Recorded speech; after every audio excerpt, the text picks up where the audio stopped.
talaga siya. Hindi ko na ako lang nakalawit na lalaglag na.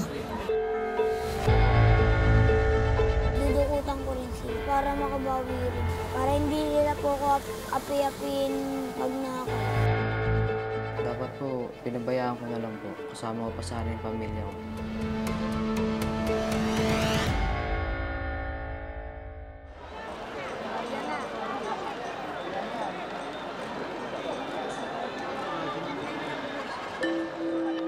Sa kalagitnaan ng traslasyon ng itim na Nazareno sa Maynila, isang menor de edad ang dinampot ng pulis. Nandukot daw ang bata habang may prosesyon.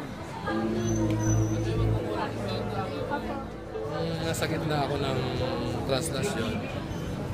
Nagtataka ko bakit yung aking susot na pambaba medyo naiiwan. Pagtingin ko sa baba, kabukas yung zipper ng shirt ko, yung kamay ng bata nasa loob. Pagdakma ko ng kamay niya, bigla niyang inatras, na-shock siya. Yun, inata ko na siya, dinala ko na sa pulis.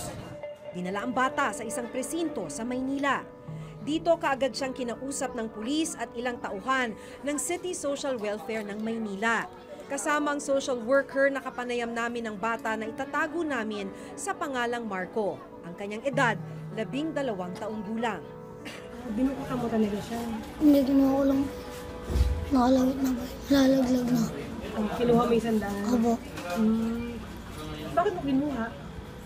Opo, siya ang pumusahe. Hindi ko pa po kasi nakikita yung kita ko nun. Yung pera ko po na nasa kasama ko.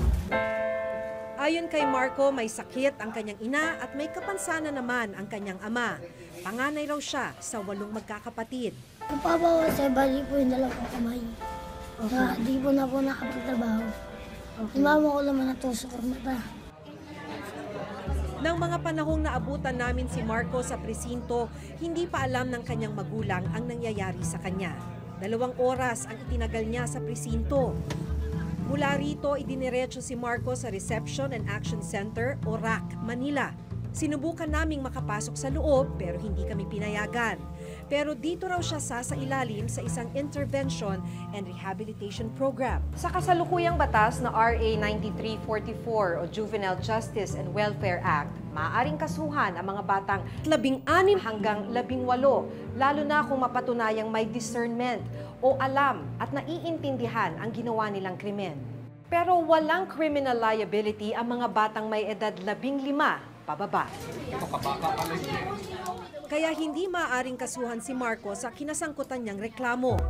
2 bagay ang pwedeng gawin sa mga gaya niya depende kung ano ang irerekomenda ng DSWD. Maaari siyang ibalik sa kanyang magulang at gawin ang intervention program sa kanilang komunidad o di kaya naman ay manatili sa isang child caring facility na kung tawagin ay Bahay Pag-asa para doon gawin ang intervention program sa kanya. Isa sa mga Bahay Pag-asa ang matatagpuan rito sa Valenzuela City. Baka manalangin sa iyong ama na hindi mo nakikita. Dito nakilala ko ang ilang menor de edad na nakagawa ng paglabag sa batas. Isa sa pinakabata rito si Mike, 14 na taong gulang. Grade 4 lang ang inabot ni Mike dahil kinailangan niyang magtrabaho bilang car wash boy. Naisipan ko po tumigil na lang po sa pag-aaral. Tumulong na lang po sa kanila. Tapos ayun nga po, hanggang sa nagawa ko po yung kaso ko na yun. Ito po yung motor, nalaglag po yung lalaki. June 2016, nang dalhin rito sa Bahay Pag-asa si Mike. Kwento mo nga sa akin, ano ba nangyari mo? Pag-uwi ko po, may 2 lalaki po, isang babae. Nakasaya po sa trike. Tapos sinundan po nila ako. Hanggat nakarating po kami rin sa may tapat po ng bahay namin. Tapos sabi sa akin po, ayusin ko raw po yung buhay ko. Baka raw po tapusin. Umuwi po ako sa bahay, kumuha naman po ako ng kutsilyo na. Tapos may dumating po na dalawang lalaki po. Nakasakay sa motor. Tapos bigla po nila ako nilapitan. Kaya ako po nasaksak yun. Kasi hindi ko po inunahan yun. Ako po yung mapapatay nila. Bakit mo nasabing ikaw yung mapapatay nila? Lumapit po sila sa akin. May dala ba sila? Opo, nakamotor po sila. Anong dala nila nung lumapit sila sa'yo? Wala po silang dala, nakahawak po sila sa mga bewang nila. Tapos nakalabas na po yung mga ano nila. Nakahanda na po sila para saksakin po nila ako. Nagsisisi raw si Mike sa kanyang nagawa. Ano nasa isip mo? Dapat po, pinabayaan ko na lang po. Kasama ko pa sana yung pamilya ko. Kung hindi ko sana po ginawa yung kaso ko na yun. Anong balak mo mula dito? Makalabas na po.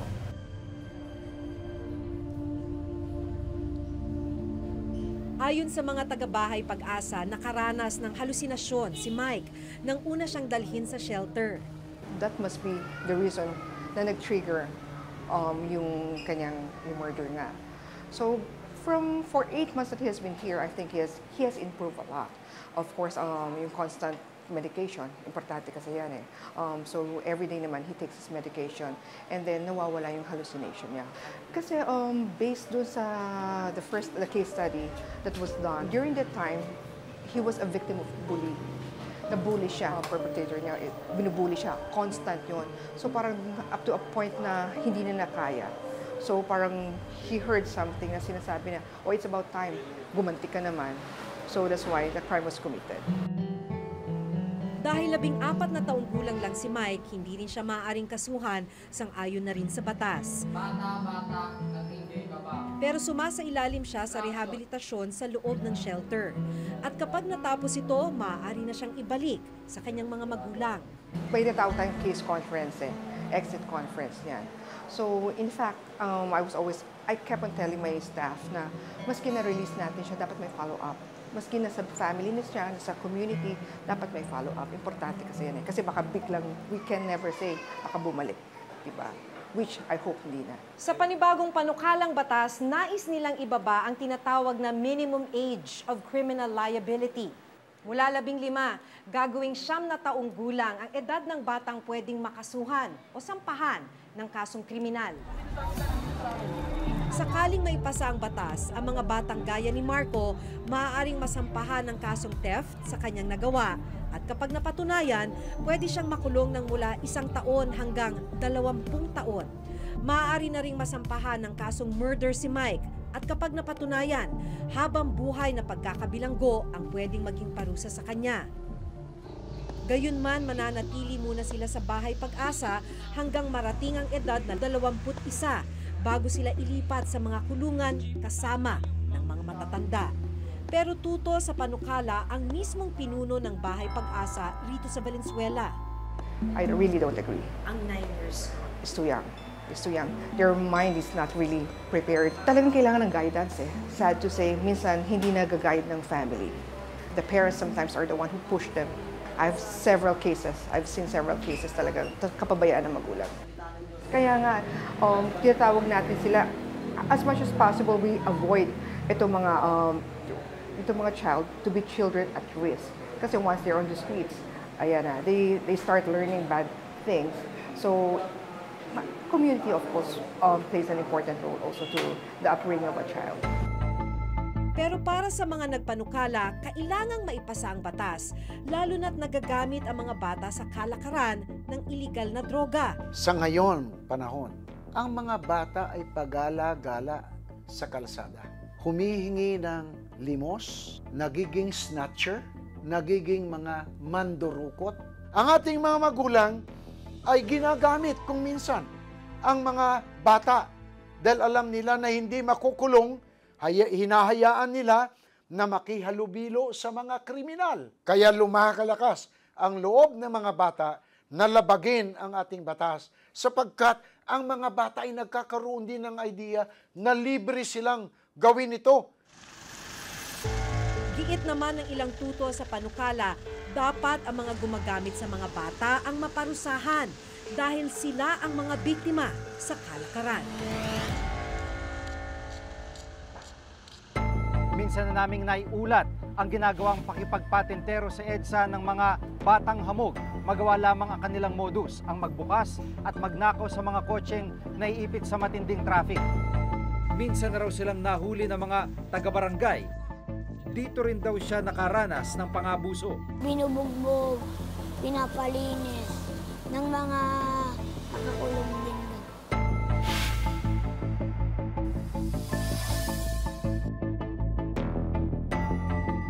Sa ilang pagkakataon nakuna ng CCTV ang ilang mga paglabag sa batas ng mga minor de edad. Minsan na naming naiulat ang ginagawang pakipagpatintero sa EDSA ng mga batang hamog. Magawa lamang ang kanilang modus, ang magbukas at magnakaw sa mga kotseng naiipit sa matinding traffic.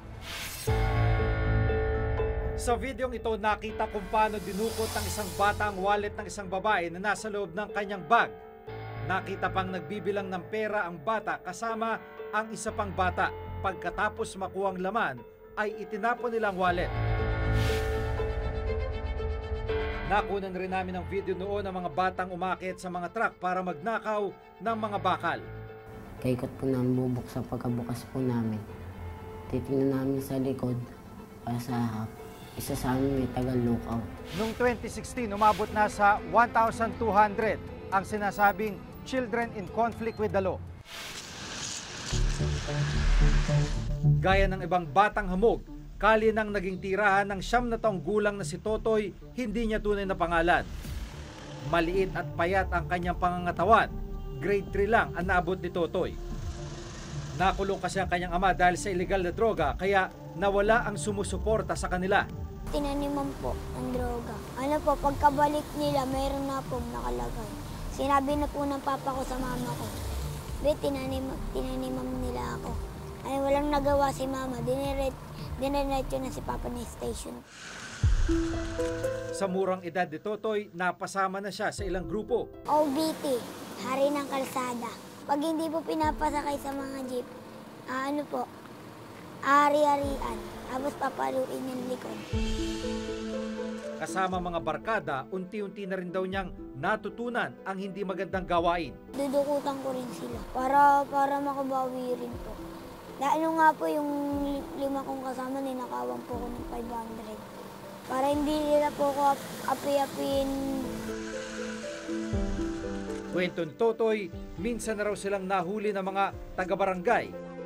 Dito rin daw siya nakaranas ng pangabuso. Binubugbog, pinapalinis ng mga nakakulong din doon. Pinauwi rin daw agad noon si Totoy ng barangay matapos sunduin ng kanyang ina. Pero sakaling maisabatas ang pagpapababa sa edad ng mga pwedeng sampahan ng kasong kriminal, dadalhin si Totoy sa child care facility habang dinirinig ang kaso. Kung susundin ang batas, dapat sana'y may 114 na mga bahay pag-asa na tutuluyan ng mga minor de edad na lumabag sa batas. Pero sa kasalukuyan, nasa 35 lang ang bahay pag-asa sa buong bansa. Yun isang call namin, tignan yung implementation. Tama ba yung pagkakaintindi sa batas na ito? Meron ba talagang suporta? Kailangan mag-designate ng isang registered social worker. Okay, na mag-handle ng cases ng mga child at risk at mga children in conflict with the law. Pangalawa, sinusunod na ba nila yung pag-allocate ng certain percentage ng IRA para sa mga programa ng Local Council for the Protection of Children? Kaya ang tanong, saan dadalhin ang mga bata sa mga lugar na walang pasilidad? Saan mo ilalagay ang mga juveniles natin? Ngayon nga lang, yung mga matatanda, hindi mo na mapagkasya. Ilalagay mo sila sa isang institusyon kasamang na meron silang interaction sa mga talagang pusakal na. Bago pa maisabatas ang Juvenile Justice and Welfare Act noong 2006, pinapayagan ang pagdadala sa mga bata sa mga kulungan. Minsan na rin naming tinalakay ang ilang kabataan na nasa medium security compound ng New Bilibid Prison. Ang ilan sa kanila noon nakalinya pa sa death row o parusang kamatayan. Mabuti na lang at tinanggal ang parusang bitay noong 2006 kasabay ng halos pagsasabatas ng Juvenile Justice and Welfare Act. Gusto ba nating bumalik sa Dark Ages kung saan ang mga bata ay ituturing ng mga kriminal? Ano ang sinasabi nila? Ang dami ng mga bata na kriminal. Ang dami dyan mga ginagamit ng mga sindikato. Kung yun ang dahilan, teka, may problema tayo dyan. Bakit ang paparusahan mo yung mga bata na nabiktima? Ang hanapin mo at ang imbestigahan mo at ang ikulong mo, yung mga matatanda na ginagamit ang mga bata at pinapapasok ang mga batang ito sa mga gawaing kriminal o labag sa batas.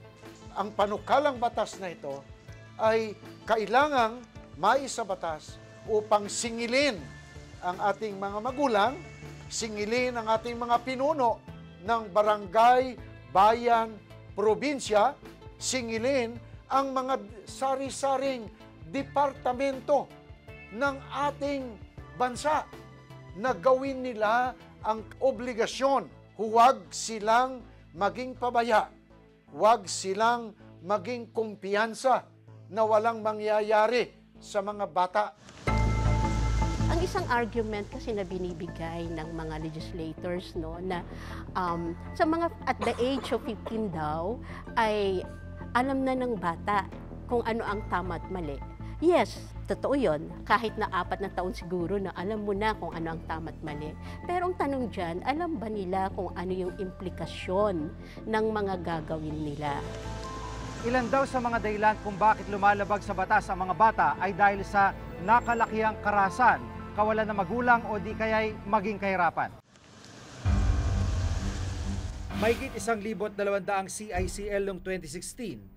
58% sa mga bata ang mahirap at walang maayos na kitang pamilya.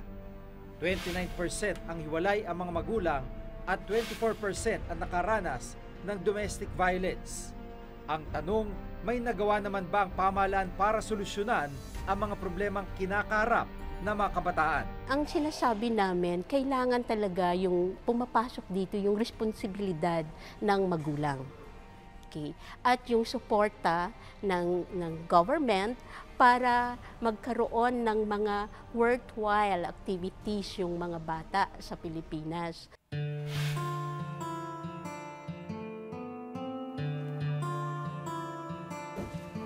Sa tulong ng DSWD, natunto ng Reporter's Notebook ang tirahan ni Marco. Dinala siya ng rack. Okay naman, na-release naman po siya.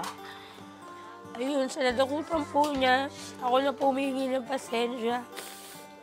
Dahil nagagawa lang po yun ng anak ko nga, dahil tapos nga po kami.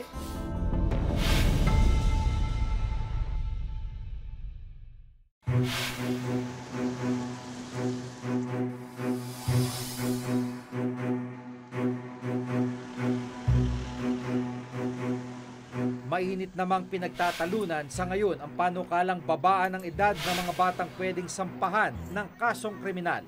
Para sa mga tutol sa panukalang batas, mas malaking problema ang mga umiikot na hitman sa Metro Manila at iba't ibang panig ng bansa. Bakit daw nakatuon ang atensyon sa mga menor de edad na kadalas ay ginagamit din ng mga sindikato?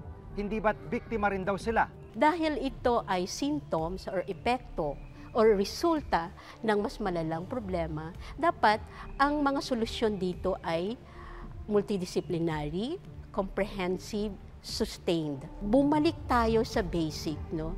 Mag-invest tayo sa pamilya. Mabuhay yung Barangay Council for the Protection of Children na sila yung magtatatag, mag-i-implement, gagawa, mag-isip ng mga activities sa barangay para maturuan, magabayan yung mga bata. Hanggang sa susunod na Huwebes, ako si Giga Manikad. Ako si Maki Pulido at ito ang nakatala sa aming Reporter's Notebook.